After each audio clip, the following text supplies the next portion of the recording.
museum are some of the most valuable pieces of art and history that we have.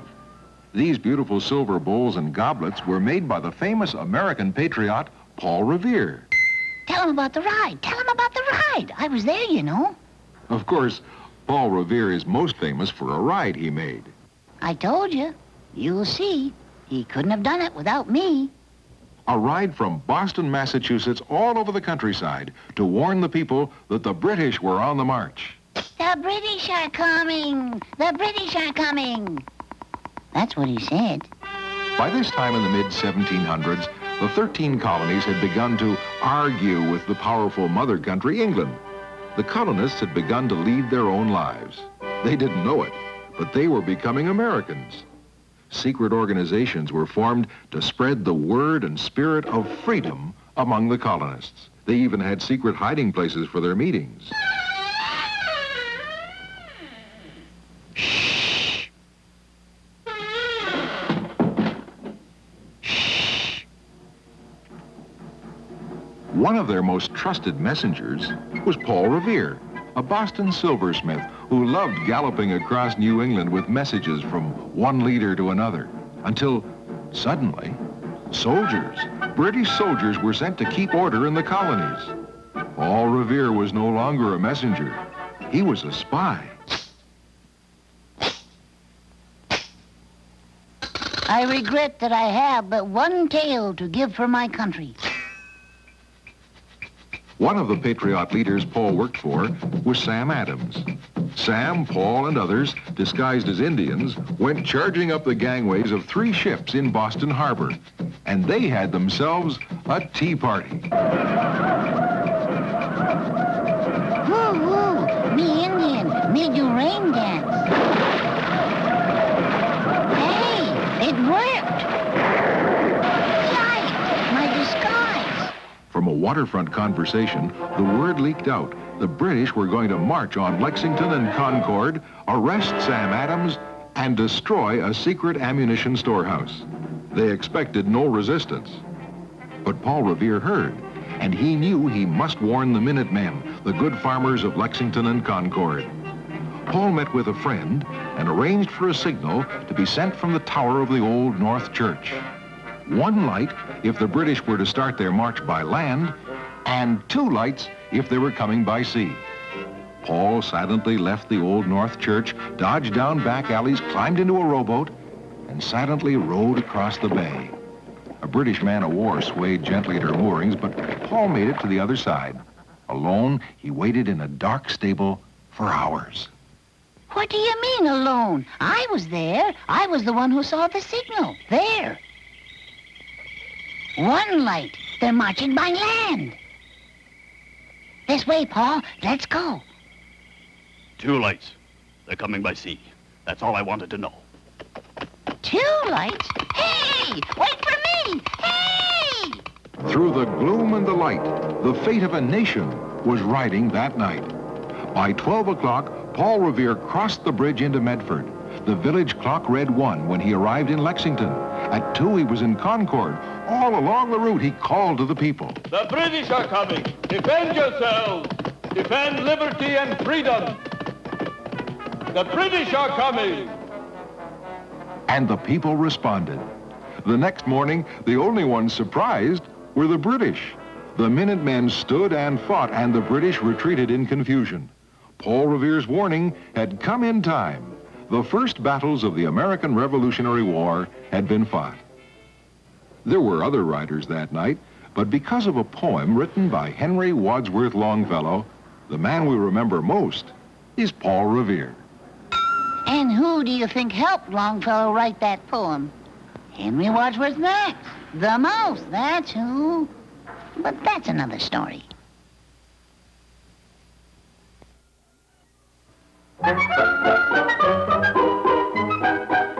Here is our frontier room. The powder horns, the old rifles, the danger and adventure of the early American frontier, and the greatest pioneer of those early days, Daniel Boone. Yep, I remember Daniel. Me and him cleared the old wilderness road together.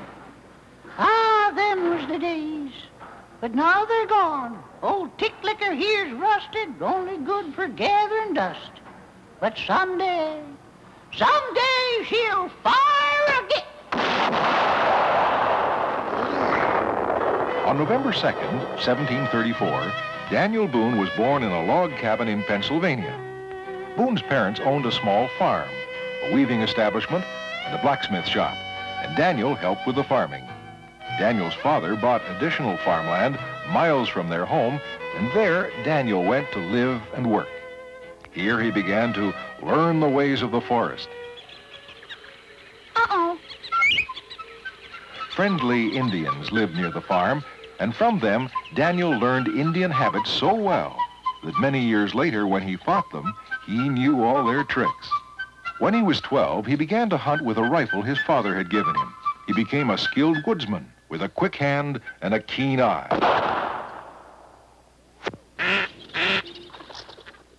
When Daniel was 18, his family moved to the frontier country of North Carolina. There, Daniel hunted for the family while his brothers and father farmed. In 1754, the French and Indian Wars broke out. In 1755, the English general Edward Braddock came to America to seize Fort Duquesne from the French. He needed volunteers, and among the volunteers was Boone, now 21. The expedition slowly cut its way through the forest, and it was during this time that Boone heard tales about Kentucky, the hunter's paradise. He longed to go, but no one knew how to cross the Allegheny Mountains to get to Kentucky. Boone determined to find a way.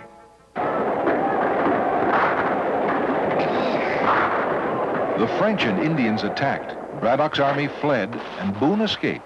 When he was 22, Boone married Rebecca Bryan, his neighbor's 15-year-old daughter. It was a good marriage. Always Boone pushed deeper into the woods. He needed room, and Rebecca went with him. One day an old friend came to Boone's cabin, John Finley, one of the other drivers of Braddock's expedition. He told Boone of an Indian trail, the Warrior's Path, which led into Kentucky. But Finley was no woodsman. He needed Boone to find the trail. Wait for me!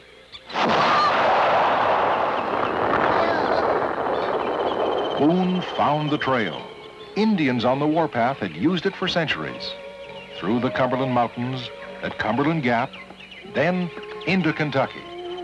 In 1775, Richard Henderson bought a large tract of land from the Indians in Kentucky and sent Boone at the head of a group of woodsmen to improve the narrow Indian trails. Thus was created the Great Wilderness Road, the bridge to the west. In 1775, in Kentucky, Boonesboro was built. Here, Boone and his family lived. Many times the pioneer village was attacked by hostile Indians.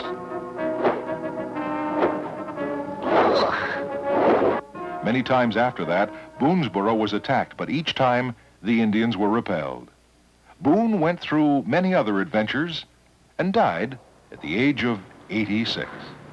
Yep, me and Daniel did a lot to open the frontier. The West is civilized now, but someday, whenever again they need hunters and woodsmen, Max will be there, feeding them all. Hey, wait a minute. Hey,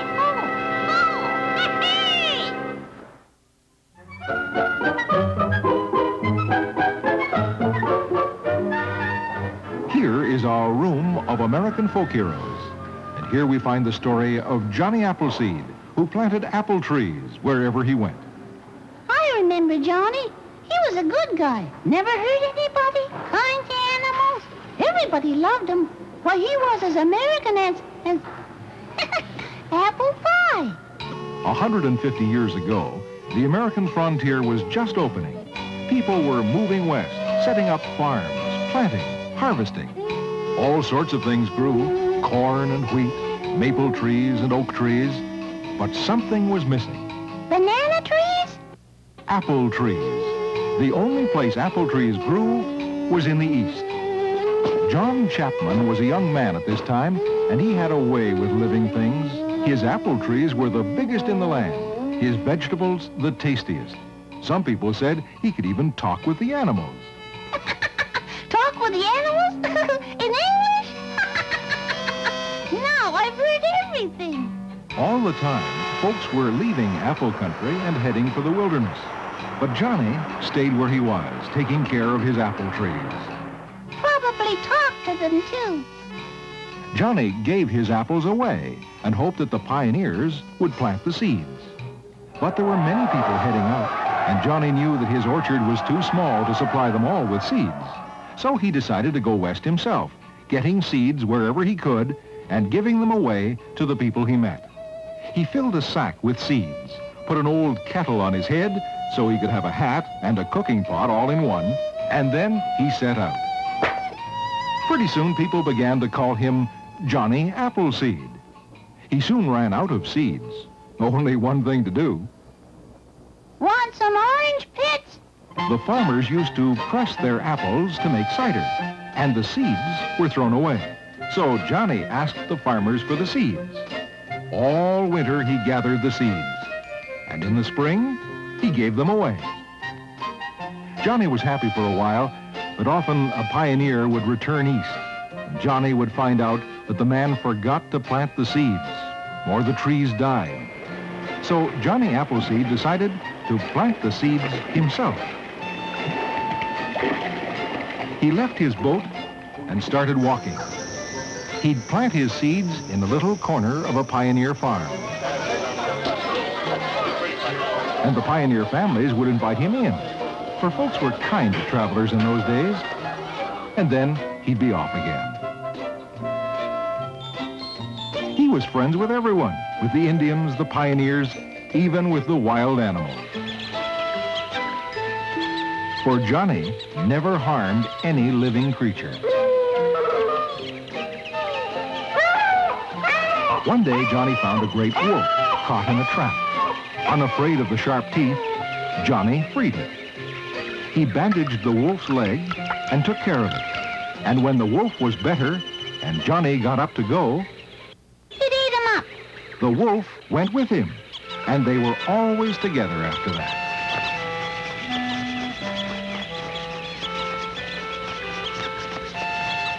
But one day, a farmer, new to the frontier, shot the wolf.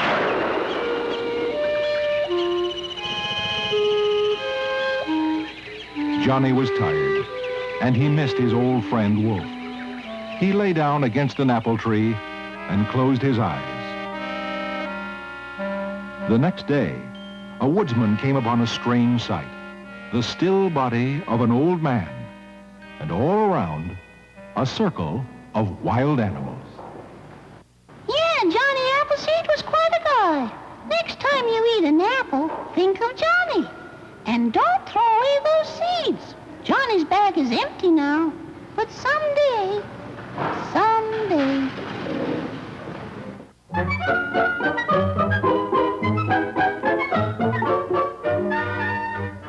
Here in our Hall of American Folk Heroes, we have the very rifle that Davey Crockett used to carry.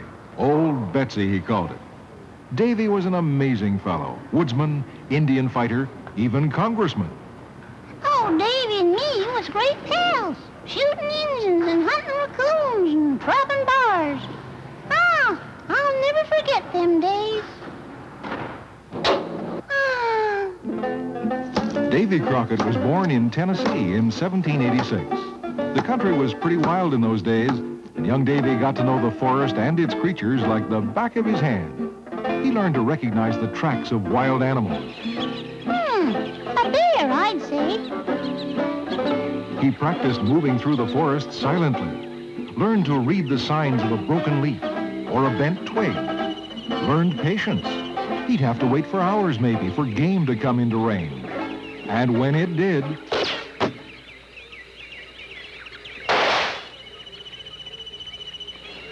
he had to be a perfect shot the first time. He grew up into an expert woodsman. Stories about him spread far and wide. Davey went raccoon hunting one day. Now, Davey had a big grin. He grinned up at the raccoon. He grinned so hard, he grinned that raccoon right out of the tree. I don't believe it.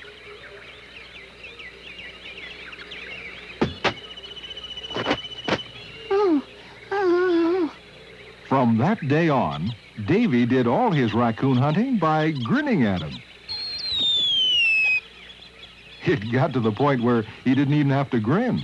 The raccoons recognized Davy and just gave up, figuring they were goners anyway. Another time, Davy was hunting. Suddenly, earthquake. Davy fell into the crack. Davy grabbed the bear, and the bear pulled him out. The bear was friendly. They hugged each other. The bear almost hugged Davy to death. Davy named him Old Death Hug. Davy tamed Old Death Hug, and they traveled all over Tennessee together. And when they were tired, they'd sit down and share a pipe. When he was 18, Davy married Polly Finley. And some folks said she had a grin almost as big as Davy's. About this time, the War of 1812 began. Davy became a scout for Andrew Jackson. Davy fought against the Cree Indians. After the war, he served in the Tennessee legislature. And in 1827, he was nominated for the U.S. Congress. One story goes that Davy was in a debate with his opponent. The other fellow was speaking when all of a sudden, the fellow was drowned out by... Crockett! Crockett! Crockett! And Davy got up and said that the hens who had wandered in were saying his name. Crockett! Crockett! Crockett! Well, the story was repeated everywhere, and Davy won the election. He served 3 terms and voted according to what he always believed. Be sure you're right, then go ahead. I think we should get rid of Indians. We should attack. Many times he disagreed with President Jackson, especially about Indian policy. For Andrew Jackson wanted to take their lands away, and Davy didn't think that was right. After leaving Congress, Davy headed for Texas, which was fighting for its independence from Mexico. He joined the Americans, defending the Alamo. They knew they were outnumbered, but they wanted freedom. The Mexicans attacked. Davy and the other defenders knew they couldn't win, but they wouldn't give up. And Davy and all the rest died, fighting for what they believed in. I think I finally got it right.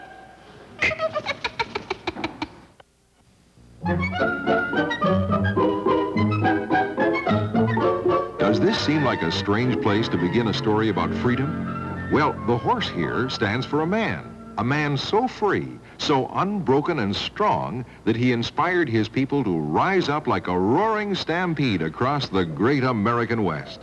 This is the story of a man with all the spirit of a wild Indian stallion, a man called Crazy Horse. Crazy Horse? Wow. Sound like a funny name to you? Well, listen. He was a horse that no one could ride, because he was the mightiest Indian chief of them all. How do I know? I'm Max. I'm 2,000 years old. About 100 years ago, a great Sioux Indian chief was stirring up the dust of the western plains into the smoke of war. His name, Red Cloud.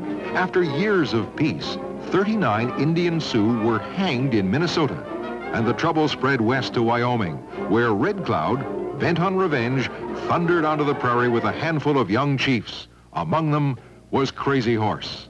He was only 16, but he was learning his lessons on fighting from Red Cloud, and Red Cloud was a master, striking like summer lightning across the open plain, engulfing their enemy, then disappearing behind their own dust, back into the hills, down the rocky riverbanks, behind dark forests, where all would be still once more.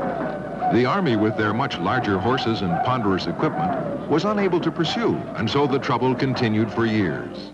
Eventually, peace came.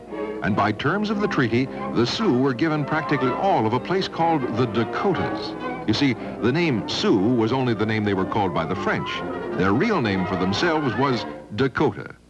The Sioux, happy with the terms of the treaty, promised to stop fighting and turn to ways of peace, like farming. Ain't gonna follow her no more. Ain't gonna follow her no more. Yes, sir. We're burying the hatchet. Not long after the hatchets were buried, the most incredible cry burst out from the Dakotas. Gold! Gold! With the speed of the telegraph and pony express, like lightning, the news got around. tremendous find made on Sioux land. The discovery of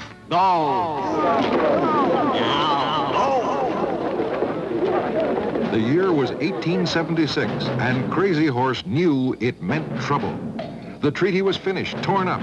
The Sioux set about making weapons and painting their face for war. They meant to drive the gold diggers out of their lands.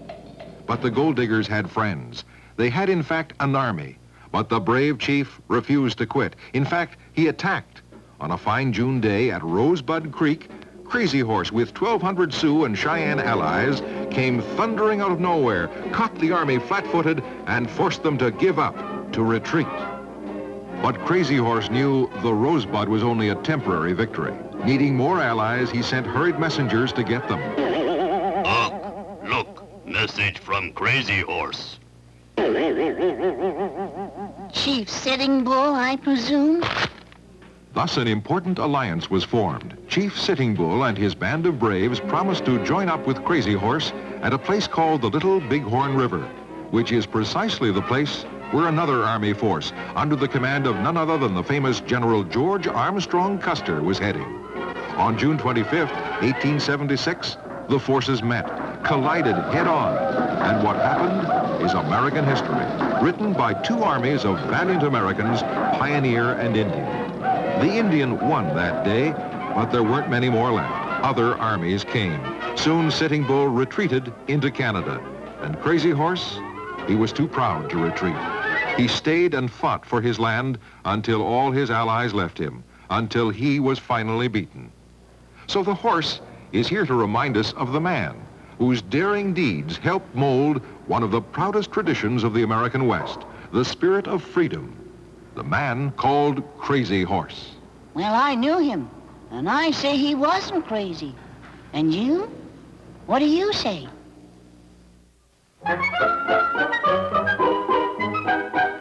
American Hall. Here the greats, the makers of the American character and nation, are rightfully remembered. Columbus, who sailed into seas unknown and found a new world.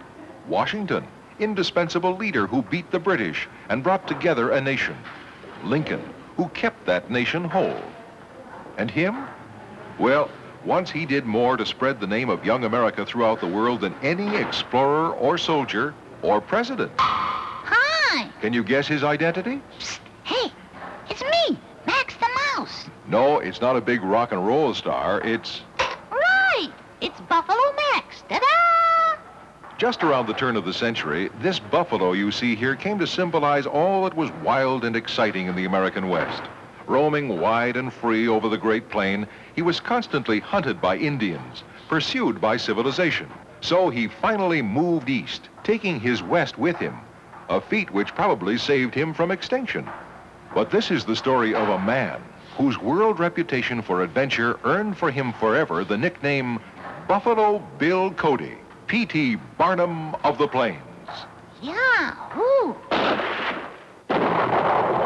About 100 years ago, on a dusty, windswept plain, a boy was growing up on a horse when the West was really wild. The Army Scout, young Bill Cody. His job, dispatch rider for the Union General Phil Sheridan. Time, the Civil War. His mission, get important Army messages through Indian country alone. The Indians were the mounted brigades, the proud Comanches, then often called the finest light cavalry in all the world. And they weren't very friendly. By the time he was 18, Bill's experience taught him how to elude capture. As a former Pony Express rider and mounted messenger for the freight lines, he was a master of every trick in the book. One of his favorite tricks was to run his horse down an overgrown riverbed where the Indians would have to chase after the sound. Then he'd jump off his galloping mount, double back on his own trail, and lay low while the braves went racing by. Occasionally there were battles, but Bill always challenged the last Indian through for his horse. When he started chasing me, he tripped himself up. Get it?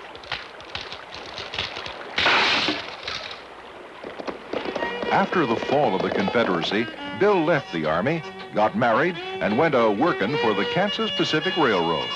They hired Bill, his horse, and his gun to get meat for the construction crews, buffalo meat. You see, it was the only meat around. If the construction crews were going to get fed, it would have to be on buffalo meat. Bill Cody, by his own count, killed more than 4,000 buffalo. He now became known as Buffalo Bill. If the Indians didn't like the sight of a single rider passing through their lands, how do you think they reacted when they saw thousands going through on rails? They went working on the railroad, right? Well, they did try to untie things. See? So the Army went to war again, and Bill Cody, Buffalo Bill, went with it against the Indians, Sioux and Cheyenne. In roughly 5 years, Buffalo Bill was in 16 fights. And boy, that's rough. Buffalo Bill was now the most famous man in the West. Hundreds of stories, books, and novels were written about him. His fame became worldwide. Millions clamored for him. They would do anything to see him. They would even pay. So he packed up his cowboys and Indians, even his buffalo, the whole Wild West, in fact, and headed east. It was Buffalo Bill's Wild West show. New York, Chicago, Europe, they even played a command performance for England's Queen Victoria, spreading the fame of Buffalo Bill and the young American nation clear around the world. Oh, there were others, but he was the first man to truly popularize the American West and give it the image it still has today.